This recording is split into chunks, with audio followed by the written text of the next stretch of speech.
धर्म के व्यापार करने वालों की बाढ़ आई हुई है। हाँ, बहुत बड़ी फौज खड़ी हुई है उनकी।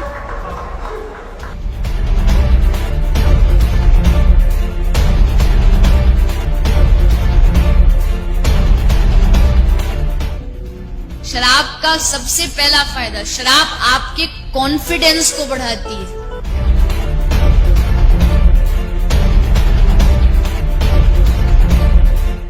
इसीलिए किसी को नाचने का शौक हो पर शर्म से नाच नहीं रहा हो, बस 2 ढक्कन पिला दो। और इस रास्ते पर हमको भटकाने वाले 10-20 नहीं है, सैकड़ों लोग हैं। कि अगर इस्लाम को पूरी दुनिया अगर स्वीकार कर ले तो इसमें कोई बुराई नहीं है, तो ऐसे हिंदू धर्म को मैं तिलांजलि देता हूं। हिंदू धर्म कुछ नहीं है।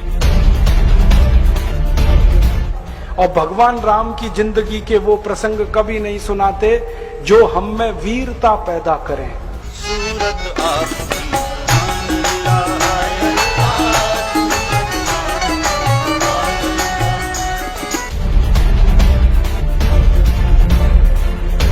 कहीं से 10 करोड़ लूटो, कहीं से 20 करोड़, कहीं से 25 करोड़।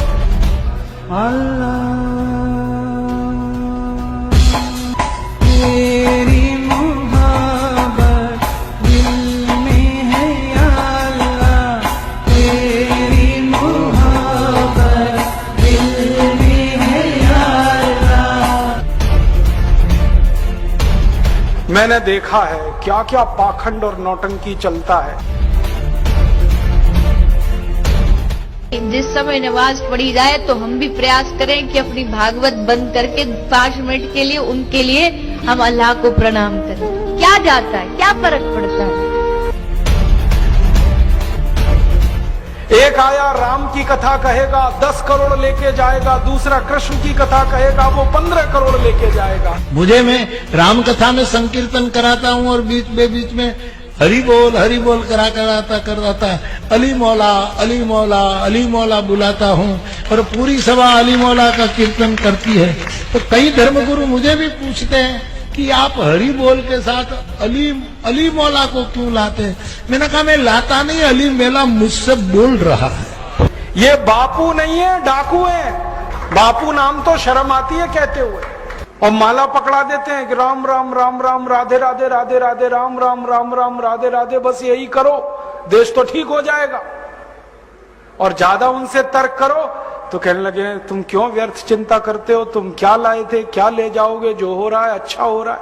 मैंने देखा है क्या क्या पाखंड और नौटंकी चलता है। भगवान राम की कथा कहने आते हैं और भगवान राम की जिंदगी के वो प्रसंग कभी नहीं सुनाते जो हम में वीरता पैदा करें, जो साहस पैदा करें। राम की जिंदगी में बहुत सारा हिस्सा साहस का है, वीरता का है। जब 14 वर्ष के लिए वनवास चले गए राम, तो हमको सुनाई जाती है राम की जो कथा ना, उसमें कहते हैं राम ने 14 साल एक ही काम किया, हाय सीते हे सीते, हाय सीते हे सीते, हाय सीते, ये सुनाते हैं हमको।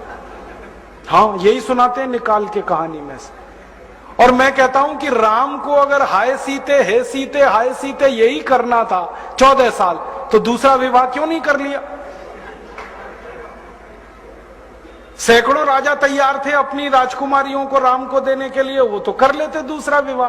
क्योंकि हाय सीते हे सीते हाय सीते हे सीते, एक स्त्री के लिए अगर वो इतने ही बिलख रहे थे, तड़प रहे थे, दूसरा विवाह कर लेते। तो ये सब चुप हो जाते हैं, फिर बात नहीं करते। फिर मैं उनको रामायण में से निकाल के दिखाता हूं, देखो राम ने हे सीते हाय सीते कहा नहीं कहा ये मुझे नहीं मालूम, लेकिन 14 साल वन में रहते हुए सैकड़ों राक्षसों का संहार किया उन्होंने, मारा उनको और धर्म राज्य की स्थापना कराई। ये कहानी नहीं सुनाते क्योंकि इससे वीरता पैदा होती है। तो राम का जो वीरत्व है वो नहीं सुनाएंगे आपको, उनकी जो कमजोरियां हैं वो सुनाते हैं आपको। और राम कथा जब वर्णन की जाती है तो मंच पे बैठ के आहा कैसे आंसू ढलल ढलल आंसू निकलेंगे, आपको भी रुलाएंगे, खुद भी रोएंगे। किस बात के लिए? हो राम को वन गमन में इतना कष्ट हो रहा है, वन में इतनी तकलीफें हो रही हैं, तो राम की तकलीफों का वर्णन कर रहे हैं, आंसू आ रहे हैं, और ये सारा वर्णन एयर कंडीशनड मंच पर बैठकर होता है। अपने को तकलीफ नहीं होनी चाहिए, राम की तकलीफों का वर्णन कर। एयर कंडीशन मंच चाहिए, एयर कंडीशन घर चाहिए रहने के लिए, एयर कंडीशन कार चाहिए, और चार्टर्ड प्लेन चाहिए आने और जाने के लिए, तब राम की कथा सुनाई जाएगी। जो राम जिंदगी भर पैदल चलते रहे, जिन्होंने अपना रथ भी छोड़ दिया था अयोध्या से निकलते समय, वो राम ने जिंदगी भर पैदल चल के काम किया, और यहां एयर कंडीशन कारों में घूम घूम कर, चार्टर्ड प्लेन में घूम घूम कर राम की कथा सुनाते हैं। वो कथा वथा नहीं है, वो उद्योग है, व्यापार है, बिना टैक्स का। और मुझे बहुत शर्म है ये कहते हुए, समय आने पर प्रमाण से बात करूंगा कि राम कथा कहने वाले ब्लैक मनी को व्हाइट मनी करने के काम में लगे हुए एजेंट हैं, और इससे ज्यादा कुछ नहीं। और मुझे इससे भी बड़ी शर्म आती है कहते हुए कि आप जो उनको दे रहे हैं दान के रूप में, वो पैसा ब्याज पर उठा रहे हैं वो दूसरे लोगों को, और आपके दिए हुए पैसे से धंधा बना रहे हैं अपना। फिर ऐसे कृष्ण की कथा कहने वाले आ जाते हैं, कहते राधे राधे राधे राधे राधे राधे, और कुछ कहो ही मत, राधे राधे। कंस को मारा, जरासंध को मारा, शिशुपाल को मारा, अधर्मियों को मारा, ये सब थोड़े में, राधे राधे राधे राधे बड़े में। हाँ, क्योंकि आपको कायर बनाना है ना, निर्वीर बनाना है, नपुंसक बनाना है, तो वीरता की कहानी क्यों सुनानी है? तो चुन चुन कर ऐसी कहानियां सुनाते हैं। और मैं आपको बहुत गंभीर बात कह रहा हूं कि ये सारे हमारे देश में जो पाखंडी लोग हैं ना, राम और कृष्ण की कथा कहने वाले, ये सरकारों के साथ मिले हुए हैं, क्योंकि सरकारों ने इनको एक कान में मंत्र फूंका है, तुम लोगों का ध्यान इस तरफ भटकाते रहो ताकि कोई महंगाई के खिलाफ न लड़े, गरीबी के खिलाफ न लड़े, बेरोजगारी के खिलाफ न लड़े, अत्याचार के खिलाफ न लड़े, वो डूबा रहे राधे राधे राधे राधे राम राम राम राम, बस इसी में।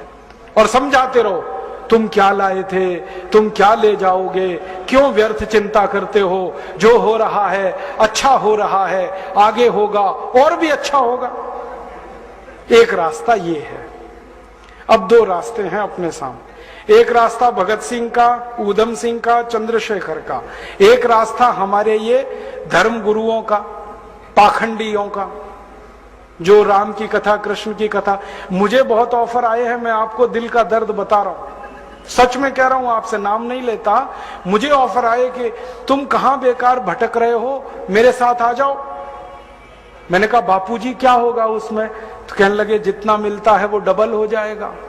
मैं बोल रहा कैसे? तो उन्होंने कहा तुम्हारी वाणी में बहुत जोर है, और मेरे पास लोगों की भीड़ इकट्ठा करने का, मजमा लगाने का तरीका है। मैं ऐसा डमरू बजाता हूं कि सब इकट्ठे होते हैं, और तुम्हारी वाणी में जोर बहुत है, मिलके लूटेंगे, थोड़ा तुम्हारा थोड़ा मेरा। ऐसे खुले ऑफर हैं मेरे पास। और मैं कहता हूं बापूजी माफ करो। क्यों? कहते तुम्हें पैसे नहीं चाहिए। मैंने कहा पैसे ही चाहिए होते तो बहुत रास्ते हैं मेरे पास, यही एक बचा है। पैसे ही कमाने हैं तो बहुत रास्ते हैं, ये एक रास्ता थोड़ी है। बहुत तरीके हैं, पैसे कमा लूं, घर बना लूं, बीवी बच्चे ले आऊं, करोड़पति हो जाऊं, 10 करोड़पति हो जाऊं, 100 करोड़पति हो जाऊं। बहुत आसान काम है ये तो। थोड़ी चालाकी हो तो सैकड़ों करोड़ बनाना बिल्कुल मुश्किल नहीं है इस देश में। फिर अंत में तो वही होगा ना, सैकड़ों करोड़ हो गए, एक दिन डायबिटीज होगी, एक दिन अर्थराइटिस होगा, एक दिन हार्ट अटैक आएगा, मैं मरने ही वाला हूं। तो मरना तो है ही, वहां भी शायद जल्दी मरूं, क्योंकि जब शरीर में तामस वृत्ति आती है ना तो जल्दी मरता है आदमी। जब तक सात्विक रहता है तब तक थोड़ा दम रहता है, तो तामस वृत्ति आएगी, मरना मुझे वहां भी है। तो क्यों ना इस रास्ते पे चल के मरूं जहां सात्विक वृत्ति भी है, मरना है ये तो पक्का ही है, जिंदा तो कोई रहेगा नहीं। तो भगत सिंह का रास्ता क्या बुरा, ऊधम सिंह का रास्ता क्या बुरा, चंद्रशेखर का रास्ता क्या बुरा? कुछ करके मरो ना। मरेंगे ये सब भी। राम की कथा सुनाते सुनाते हार्ट अटैक आएगा, मरेंगे वो भी। डायबिटीज सबको हो रखी है, मैंने देखा है नजदीक से जाके।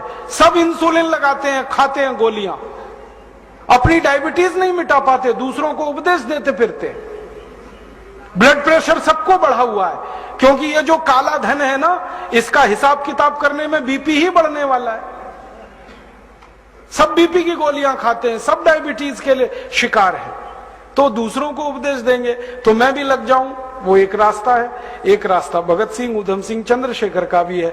मौत तो दोनों में ही आने वाली है, बस अंतर इतना है, एक मौत ऐसी आएगी जिसको देश और समाज जिंदगी भर याद रखेगा, और एक मौत ऐसी आएगी कोई पूछेगा नहीं।